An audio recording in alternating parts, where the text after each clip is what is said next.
ఆ భార్య నా విషయంలో తేలిగ్గా ప్రవర్తించినప్పుడు పిల్లలు లెక్క చేయరు, ఆత్మీయ బిడ్డలు అసలే లెక్క చేయరు. ఆ పాస్టర్ గారు ఉంటాడు కానీ పేరుగే కానీ అబ్బే అంత ప్రభుత్వం అంత పాస్టర్ గారిది, అంత చండాలపు సాక్ష్యం వస్తుంది. దేవుని కృపను బట్టి ఇద్దరు పిల్లలు కూడా దైవ సేవకులయ్యారు. కనీసం ఒక 50 మందిని మీ అంతటా మీరుగా వెళ్ళి కట్టలేని నాడు నేను ఎక్కే బలిపీఠం మీరు ఎక్కడానికి యోగ్యులు కాదు. నా భార్యతో నేను చెప్పుకున్నాను, నాతో నీవు కలిసి ఇద్దరం కలిసి దేవుని పనిలో పాలివారం అయితే తప్ప నేను ఒంటరిగా ఈ పని చేయలేను. ఇస్తే నీ భాగం కూడా ఉంది, నీ బాధ్యత కూడా ఉంది. నువ్వు ఇదిగో ఈ పాత్ర తీసుకోవాలి, ఈ పాత్ర తీసుకోవాలి, ఈ పాత్ర తీసుకోవాలి. మెయిన్ అన్నీ నేను చూసుకుంటాను, నువ్వు చేయగలిగేవి నీకు అప్పగిస్తాను, అవన్నీ నువ్వు చేయాలి అని ఆమెకున్న నాలెడ్జ్లో, ఆమెకున్న జ్ఞానంలో, ఆమెకున్న అవకాశంలో కొన్ని పనులు నేను ఆమెకు అప్పగించాను. మీరు ఏమన్నా అనుకోండి, భార్యని పొగుడుకుంటున్నాడు అనుకోండి, ఎచ్చులు పడుతున్నాడు అనుకోండి, అది మీ పాపం మీకే. నేను పొగుడుకోవటం కాదు, ఎచ్చులు పట్టం కాదు, ఒక పచ్చి నిజం చెప్తున్నాను. వేదికలెక్కి ప్రసంగాలు చేయకపోయినా తెర మీద బొమ్మలాగా నేను కనపడుతున్న తెర వెనక మొదట దేవుడు ఉంటే తరువాత భాగస్వామిగా ఆమె పాత్ర చాలా ఉంది. అదేంది, తల్లికి ప్రధాన స్థానం అంటే జన్మనిచ్చిన తల్లిగా తల్లికి ఉండే స్థానం ఉంది. కానీ పరిచర్యకు వచ్చేటప్పటికి ఒక భాగాన్నే అమ్మ తీసుకోగలిగిద్ది, కానీ చాలా భాగాలు ఎస్తేరు మోయాలి అంతే. దాదాపు 2000 కంటే ఎక్కువ మంది ఆడపిల్లల బాధ్యత తను చూసుకుంటుంది, పరిచారకురాండ్ర బాధ్యత. ఆ టీమ్ లీడర్స్ దగ్గర నుంచి, అలాగే ఇబ్బందుల్లో ఉన్న బిడ్డల దగ్గర నుంచి, నేను ఉన్నా లేకపోయినా వాళ్ళని పలకరించి వాళ్ళకి చేయదగ్గది చేసి వాళ్ళని ప్రోత్సహించి, అవసరమైతే సంబంధిత వ్యక్తుల్ని వాళ్ళ దాకా పంపించి కృంగిన వారిని లైన్లో తీసుకొచ్చి, అట్లా తను చాలా నన్ను ఎప్పుడూ బలవంత పెట్టలేదు. నేను వేదిక ఎక్కుతాను, నేను ప్రసంగాలు దంచుతాను, నేను అది ఇదని. పక్కనుంది, నాకు చేతనైన పని నేను చేస్తాను, నీకు దేవుడిచ్చిన తలాంతును నువ్వు వినియోగించు. ఒకవేళ ఇక్కడ మీలో కూర్చున్న వాళ్ళలో ఉపదేశం చేయగలిగే సామర్థ్యం ఉంటే ఓకే, వాడబడు. నా భాగస్వామి విషయం నేను చెప్తున్నాను. నేను రోజు ఆమె ప్రసంగం చేస్తానే ఉంది. ఒక గృహిణిగా, ఒక భార్యగా నాకు సమస్త బాధ్యతలు ఆమె నెరవేర్చుటలో రాజీ పడలేదు ఎప్పుడు. తనకి ఏ స్థితిలో ఉన్నా, తను లేవలేని పరిస్థితిలో ఉన్నా కూడా నేను ఇంటికి వచ్చినప్పుడు నా బాధ్యతను నెరవేర్చే ఆమె ప్రశాంతంగా ఉంటుంది, తనకి ఏ కండిషన్లో ఉన్నా. పిల్లల బాధ్యత ముందు ఒక భర్తగా తను నాకు గౌరవాన్ని ఇచ్చింది, భయపడింది. ఫలితంగా అటు ఆత్మీయ బిడ్డలకి ఇటు కన్న బిడ్డలకి నాన్న అంటే ఒక గౌరవం ఏర్పడింది. నా భార్య నన్ను లెక్క చేయనప్పుడు, నా భార్య నా విషయంలో తేలిగ్గా ప్రవర్తించినప్పుడు పిల్లలు లెక్క చేయరు, ఆత్మీయ బిడ్డలు అసలే లెక్క చేయరు. ఆ పాస్టర్ గారు ఉంటాడు కానీ పేరుగే కానీ అబ్బే అంత ప్రభుత్వం అంత పాస్టర్ గారిదే, ఒట్టి చెంచా, అంత చండాలపు సాక్ష్యం వస్తుంది. పిల్లలు లెక్క చేయరు. భార్య భర్తను గౌరవించకపోతే, సన్మానించకపోతే, లోబడకపోతే పిల్లలు లోబడరు, భ్రష్టులు అవుతారు. కానీ దేవుని కృపను బట్టి నేనంటే గౌరవించి, ఆ గౌరవం భయం అనేది పిల్లలు కూడా అభినందన, పిల్లలు కూడా విధేయత చూపి, ఇప్పుడు దేవుని కృపను బట్టి ఇద్దరు పిల్లలు కూడా దైవ సేవకులయ్యారు. సేవకులై స్వతంత్రంగా వెళ్ళి దేవుని పని చేయటానికి నడుం కట్టి నేను ఇచ్చిన ఛాలెంజ్ తీసుకొని దేవుని పనిలో ముందుకెళ్ళారు. కనీసం ఒక 50 మందిని మీ అంతటా మీరుగా వెళ్ళి కట్టలేని నాడు నేను ఎక్కే బలిపీఠం మీరు ఎక్కడానికి యోగ్యులు కాదు. మీకు పెద్ద లక్ష్యం ఇవ్వట్లా, ఒక 50 మందిని ఛాలెంజ్ ఇస్తున్నాను. మీ అంతటా మీరు వెళ్ళి ఒక 50 ఆత్మల్ని రక్షించగలిగిన నాడు నేను ఎక్కిన బలిపీఠం ఎక్కి మీరు ప్రకటించే హక్కు, మీకు ఆ అవకాశం, అధికారం సంతృప్తిగా నేను ఇవ్వగలుగుతాను నాయన అని చెప్పాను. మచిలీపట్నం వెళ్ళి పావన్ రాజు ఆ పరిచర్య జరిగించాడు. ఇప్పుడు పెదకంచర్ల వెళ్ళి హేమంత్ చేశాడు. తర్వాత అది మరో దైవజనుడు శామ్యూయల్ వచ్చాడా రైట్, శామ్యూయల్కి అప్పచెప్పి మళ్ళీ ఇప్పుడు ఉయ్యూరు ప్రాంతానికి వెళ్ళి అక్కడ చేస్తున్నాడు. ఎంతమంది గ్యాదర్ అవుతున్నారు నాన్న? 70 నుంచి 80 మంది వరకు ఉయ్యూరులో. అంటే పర్సనల్గా వెళ్ళి సామాన్యులుగా వెళ్ళి, ఉయ్యూరులో అయితే అద్దె షెడ్ తీసుకొని అందులో చేస్తా ఉన్నాడు. చెప్పినట్టు నడవటానికి, ఇచ్చిన ఛాలెంజ్ తీసుకోవటానికి పిల్లలకి ఆ మైండ్ ఎలా వచ్చిందంటే, నేను అంటాను ఫస్ట్ దేవుని కృప అయితే, రెండు ఆయన కృపతో ఇచ్చిన భార్య.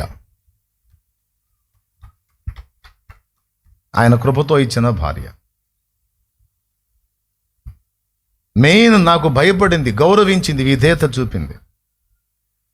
ఒక దశలో నేను చాలామంది స్త్రీల మధ్యలో వ్యవహరించాల్సి వచ్చినప్పుడు సైతం ఎప్పుడు కూడా నన్ను సందేహించడం కానీ, అనుమానించడం కానీ, నువ్వు ఇలా అలా అని చెప్పి నన్ను నిందించడం కానీ ఆమె చేయలేదు. ఆ దిశగా నన్ను ఇబ్బంది పెట్టలేదు. నాకు సరైన ఆహారం పెట్టలేదు, సరైన వస్త్రం ఇవ్వలేదని ఒక్కసారి కూడా నన్ను మాట్లాడలేదు. 6 అడుగుల వెడల్పు, 6 అడుగుల పొడవు, 6 అడుగుల వెడల్పున్న గదిలో ఆమెతో నేను కాపురం పెట్టిన నాడు కూడా, అలాంటి గదిలోనే హేమంత్ పుట్టింది. హేమంత్ పుట్టినప్పుడు నేనున్న గది 6x6. అలాంటి గదిలో కాపురం పెట్టిన నాడు, ఈ గది ఏందిరా అగ్గిపెట్టేలాగా, ఈ జీవితం ఏంది అని ఒక్కనాడు కూడా నన్ను ప్రశ్నించలేదు. యథార్థంగా చెప్తున్నాను. నేను అగ్గిపెట్టెలో పెడితే అగ్గిపెట్టెలో ఉంది, అంతఃపురంలో అంటే అంతఃపురంలో కూడా.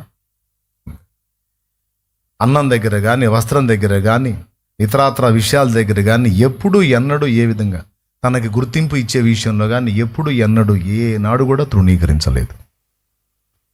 నా తల్లిదండ్రులంటే నాకు ఇష్టం గనుక తన వారిని కూడా పక్కన పెట్టుకొని నా తల్లిదండ్రులను మొదట గౌరవించడం, సన్మానించడం, ప్రేమించడం అనేది ఆమె చేసింది. ఎవ్రీ ఇయర్ డిసెంబరు 9 నాన్న నిద్రించిన రోజు నేను అటు ఇటు పరిచర్యకి వెళ్ళొచ్చి నేను పండుకుంటాను. తెల్లవారేటప్పటికి ఆ సమాధిని చూస్తే మొత్తం నీట్గా అక్కడ శుభ్రం చేసి మొత్తం రెడీ చేసి ఉంటుంది నాన్న సమాధి. నాన్న నిద్రించిన నాటి నుంచి ఈనాటి వరకు 2015 అంటే ఇది 2026, ఎన్ని సంవత్సరాలు? 11, 15, 26, 11, 10 నిండింది, ఇది 11 నడుస్తుంది. ఈ 10 ఏళ్లుగా ఆమె ఆ పని చేసింది. నా తండ్రికి ఆయన లేవలేని స్థితిలో ఉంటే నన్ను ప్రేమించి నా తండ్రికి శుభ్రం చేసింది ఆమె, ఉపచారం చేసింది.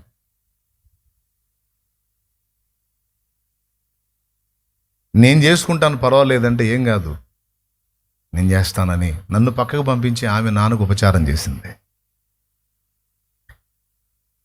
పిల్లలకు ఒక బాధ్యత గల తల్లిగా, భర్తకు తగిన భార్యగా, ఆత్మీయ బిడ్డలకు ఆత్మీయ తల్లిగా,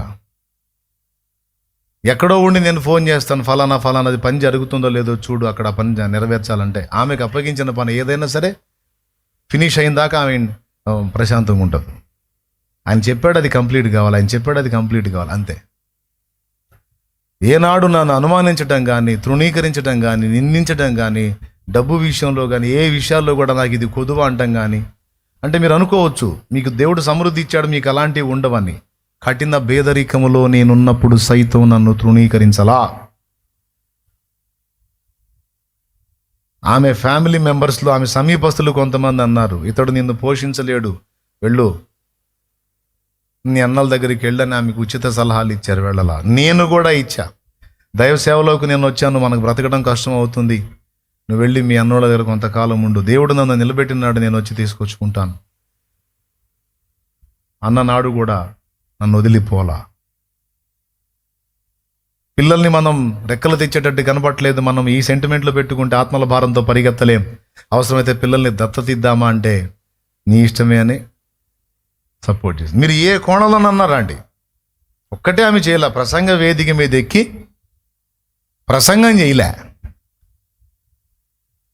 తర్వాత నేను ప్రెజర్ అయ్యేటువంటి ఎన్నో విషయాల్లో చాలా సింపుల్గా తనకు తెలిసిన భాషలో నాకు 2 మాటలు అందించి ఆ కృంగుబాటులోంచి బయటికి తేవడానికి శతవిధాలా ప్రయత్నించి, భర్త సంతోషాన్ని వెతికే ఒక భార్యగా, అచ్చంగా ఆమె మీద కాసేపు నేను మాట్లాడుతున్నా, నాకు తెలుసు స్టాండ్ వేసానని. కానీ ఇది స్త్రీలకు అవసరం. ఇక్కడ ఉన్నవాళ్లే కాదు, ఆన్లైన్ ద్వారా చాలామంది వింటారు, ఉంటారు, వాళ్ళు కూడా కొంచెం ఆలోచనలో పడతారని చెప్తున్నాను. నేను అన్ని కోణాలలో ఆమెను అబ్జర్వ్ చేశాను. అన్ని కోణాల్లో ఫస్ట్ క్లాస్లో పాస్ అయ్యి. ఇంకా చెప్పాలంటే ఆమె విషయంలో నేనే కొన్ని విషయాల్లో అభ్యంతరకరంగా ఉండవచ్చు, కానీ నాకు ఆమె ఏ విషయంలో కూడా అభ్యంతరకరంగా లేదు లేదు లేదు. ఇది నేను సంఘం ఎదుట, సమాజం ఎదుట, ప్రభు ఎదుట నేను సాక్ష్యం ఇవ్వాలి. దేవుడు అన్ని చూస్తున్నాడు. తనకు తెలిసినంత వరకు ఇది నీ భర్త నిన్ను గురించి చెప్పగలుగుతాడా సోదరి? ఒక భార్యగా నా భార్య ఇంత ఉత్తమురాలని నీ భర్త నిన్ను గురించి చెప్పగలుగుతాడా? నువ్వు అనొచ్చు, అందరికీ నీలాంటి మనసు ఉండదుగా శాలేమన్నా, మా ఏదో ఉన్నాడు ఉంటానికి ఎందుకు, అన్నీ చేయించుకుంటాడు, ఒకసారి కూడా గుర్తించి మాట్లాడ్డాన్ని అనొచ్చు నువ్వు. తప్పమ్మా, తప్పు. నేను ఇలా పొగుడుతానని, లేదా నేను ఇలా అంటానని, లేదా నేను ఇలా గణపరుస్తానని నా భార్య చేయలే, నాకు వాటిని ఆశించి చేయలే. ఏనాడు నువ్వు నన్ను గుర్తించి మాట్లాడలేదని ఒక్కసారి అంటే ఒక్కసారి కూడా అడగలా, అనలా. కంటి చూపుతోనే తను తాను సరి చేసుకుంది, కనుసైగుతోనే తను బ్యాలెన్స్ అయింది. నాకేం పోడు పెట్టలా, నన్నే వేధించలా, నన్ను ఒక విగ్రహం చేసుకొని ఇదవలా. నేను అడిగా, జగం మెచ్చినా నువ్వు మెచ్చలేదు, ఏమేస్తే నీ దగ్గర ఎందుకని నాకు ఒక ప్రశంస రాలేదు? ఏం నీ దృష్టిలో నేను లోపసహితుడినే కదా, నేను తేడానే కదా, అందరూ మెచ్చినా నువ్వు ఎందుకని మెచ్చవు అంటే ఆమె ఒక మాట అంది, నిన్ను నేను ఆ కోణంలో చూస్తే అతిశయించిన దాన్ని నేను నిన్ను లాస్ అయ్యే ఎఫెక్ట్ ఉంది, అందుకని నేను అది నిన్ను అనను అంది. ఏదన్నా ఉంటే నిన్ను బట్టి దేవుని మయంపరుస్తాను తప్ప ముఖస్థుతి చెయ్యను అని చెప్పింది ఆమె.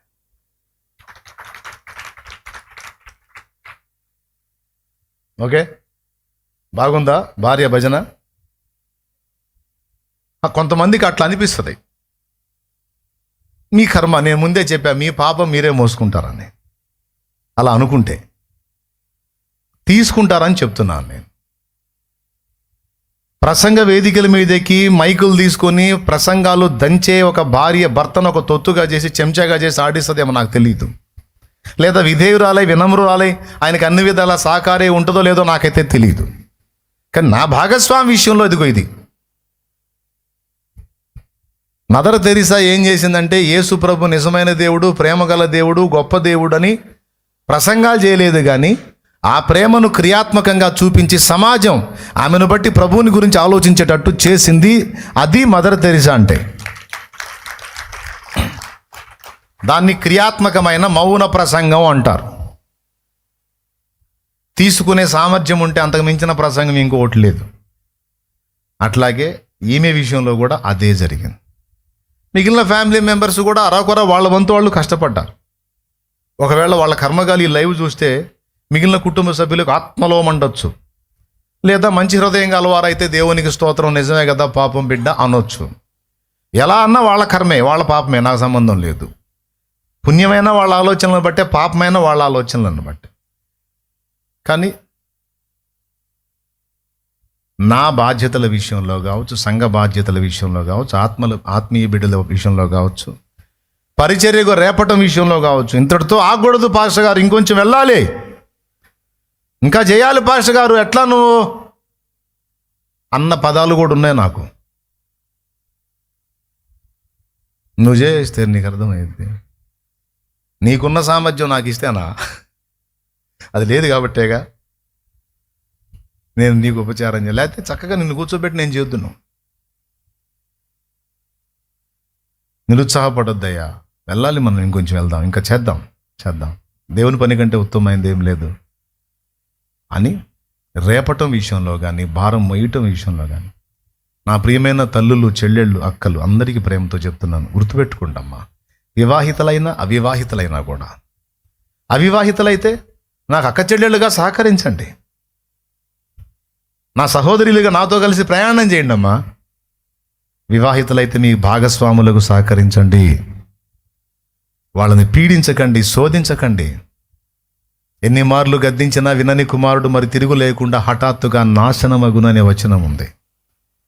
జరుగుతున్న దేవుని పనికి సహకరించకపోక జరుగుతున్న దేవుని పనికి ఆటంకంగా నువ్వు మారితే, ఎంతకీ నువ్వు మార్పు చెందని పరిస్థితి ఉంటే, ఖచ్చితంగా దేవుని ఉగ్రత మరో రూపంలో, ఏదో రూపంలో నీ మీదకి వచ్చింది. ఆనాడు నువ్వు విలపించి ఆక్రోశించిన విడుదల రాదు. ప్రణాళికలో నీ భర్తే కాదు నువ్వున్నావు, గుర్తించి నువ్వు జాగ్రత్త పడాలి. పురుషులారా, మీ భార్యల కష్టాన్ని కూడా గుర్తించండి. ఏందే నువ్వు చేస్తుందనొద్దు. ఆమె కష్టాన్ని గుర్తించి నీ వంతు ఆమెను ప్రశంసించి ప్రోత్సహించడం నేర్చుకో. పెత్తనం చలాయించొద్దు, జులుం ప్రదర్శించొద్దు, నియంతృత్వం చేయొద్దు. ప్రేమ. ఎందుకంటే జీవమాన కృపావరంలో నీతో పాటు పాలిభాగస్తురాలు, దైవ సేవలో నీతో పాటు తల్లి గర్భములోనే ప్రతిష్ఠితురాలు. ఎవరో? నీ భార్య. ఆమెను కూడా ప్రతిష్ఠించబట్టే ఇద్దరిని బలిపీఠం మీద తెచ్చి తైలం పోశాడు దేవుడు. ప్రతిష్టలో నువ్వే ఉన్నాను అనుకుంటున్నావా? ఆమె కూడా ఉంది. Praise the lord. శాలేమన్న పోయటం కాదు నూనె, శాలేమన్న పొయ్యికు ముందే ఆయన పోశాడు నూనె. కొంతమంది మీద అయితే నేను ఇంకా నూనె పోయలే, అయినా సరే నీ మీద యేసయ్య పోసే ఉన్నాడు నూనె. పరిశుద్ధాత్మ అభిషేక తైలం ఎప్పుడో వచ్చింది నీ మీదికి. లేకపోతే నీకు ఈ భారం రాదు, ఈ విజన్ రాదు, ఈ దర్శనం రాదు, ఆ రంది రాదు. శాలేమన్న నీ మీద చేతులు ఉంచకపోవచ్చు, కానీ పరిశుద్ధాత్మ ఎప్పుడో నీ మీద, యెహోవా హస్తము నీ మీదికి వచ్చిందే. అందుకే ఎండిపోయిన ఎముకలు గల లోయలోని అనుభవం నీకు కలిగింది. ఓకేనా? కాబట్టి కొంతమందికి విశ్వాసులకి భారం లేదమ్మా, నీకుంది. దేవుడు నిన్ను తెచ్చాడు, ఫీల్డ్లోకి తెచ్చాడు. మిగిలిన వాళ్ళతో పోల్చుకుంటే